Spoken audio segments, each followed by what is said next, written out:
Acho que não é um exagero a gente pensar, né, Padre Wander, que após a queda do Império Romano Ocidental, quem sobrou de pé para juntar os cacos dessa população e para dar um direcionamento do ponto de vista valores espirituais, valores filosóficos, que já era herança, inclusive, já do período grego, foi a igreja, não tem como fugir disso. Claro. Isso eu acho que não é questão de fé, é questão de história. Claro. A gente tem que ter um bom senso e aceitar isso de maneira histórica apenas, não estamos falando de fé aqui, né? Não, aqui nós não estamos falando nem de doutrina, como fato histórico.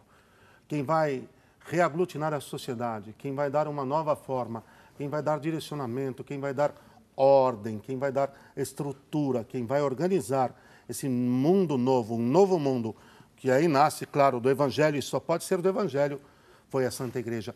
Graças a Deus, olha, Eric, que fique claro para todo mundo isso. Graças a Deus que o Senhor deixou a sua Santa Igreja, que teve um papel fundamental na guarda e no desenvolvimento da civilização, porque senão hoje nós não teríamos nada, e nada é nada. Isso se a gente fosse esmiuçar o assunto, a gente ia comentar sobre arte, música, liturgia, teologia, filosofia. Um outro programa, né? talvez. Então é um absurdo logo de cara a gente pensar que alguém pode chamar esse período tão rico, tão maravilhoso, de Idade das Trevas. É um absurdo, é uma mentira deslavada chamar esse período de Idade das Trevas. Para começo da conversa.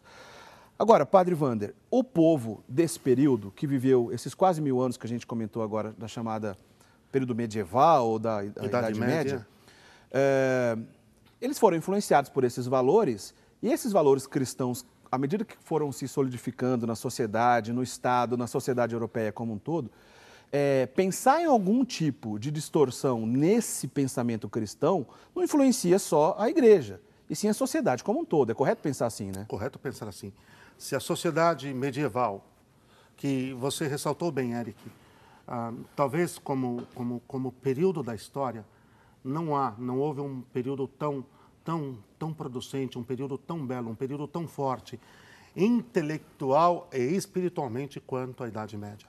É um equívoco a priori, e depois é uma má intenção querer chamar a Idade Média da Idade das Trevas, porque o que de nobre, o que de belo, o que de santo nós recebemos desse período é tão vasto que, se você for analisar comparativamente, não houve em nenhum outro período da história algo parecido, ok?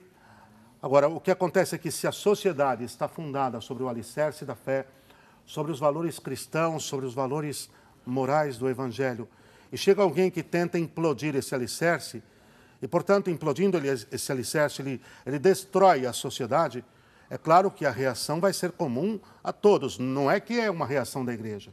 Quer dizer, sinceramente falando, vamos fazer uma comparação.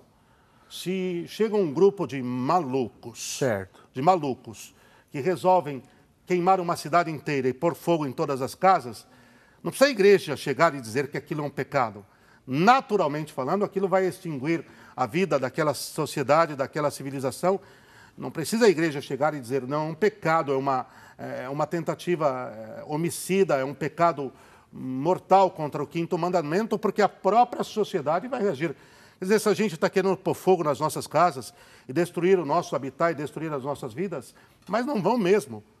Não sei se cabe a comparação, mas eu creio que, não, certamente, que é bem isso. Né? Eu quero adiantar aos nossos amigos telespectadores, nós estamos tentando iniciar nossa conversa aqui, entendendo um pouco da visão do período, né, histórico na qual está contido esse evento chamado Inquisição, né, que é a Idade Média.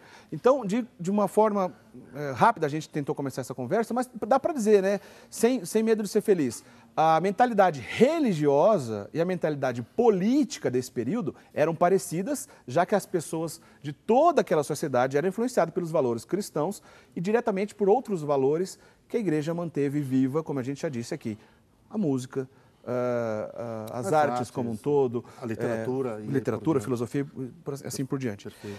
Então, como a gente vai dizer logo na sequência, isso já estamos quase acabando o primeiro bloco, como é que começou essa história da Inquisição? De onde surgiu essa história?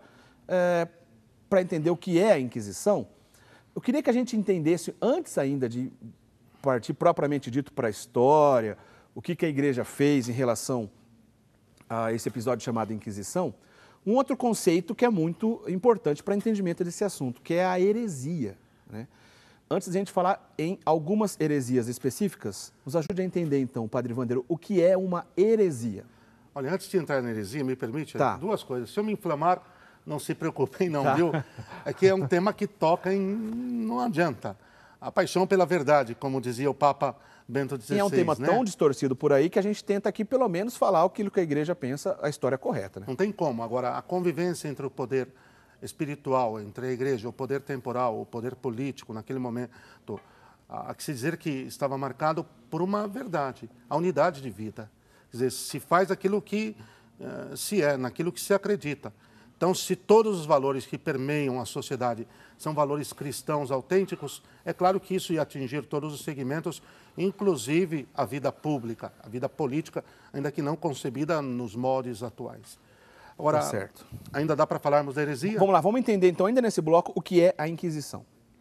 Vamos começar pela Desculpa, a heresia. Inquisição eu falei errado, a heresia, falei errado. começar Vamos pela entender heresia. o que é a heresia, isso. Bom, a definição de heresia quer dizer tomar a parte, do heresios grego, significa exatamente isso. Mas tomar no sentido de solapar, de roubar, de subtrair. Então, no momento em que eu pego algum artigo da fé, nós temos no credo 12 artigos. E desses 12 artigos do nosso credo se desdobra toda a nossa fé, que aí, é claro, todo o ensinamento está contido ali e depois ele vai se desdobrando.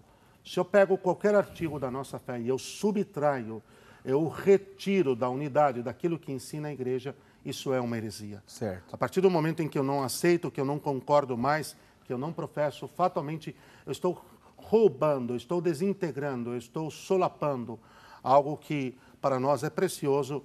A heresia ela tem início exatamente aqui, Eric. É a distorção de um ou mais pontos das verdades de fé estabelecidas pela um ou igreja. mais pontos, porque se for a fé num todo, é aquilo que nós chamamos de apostasia.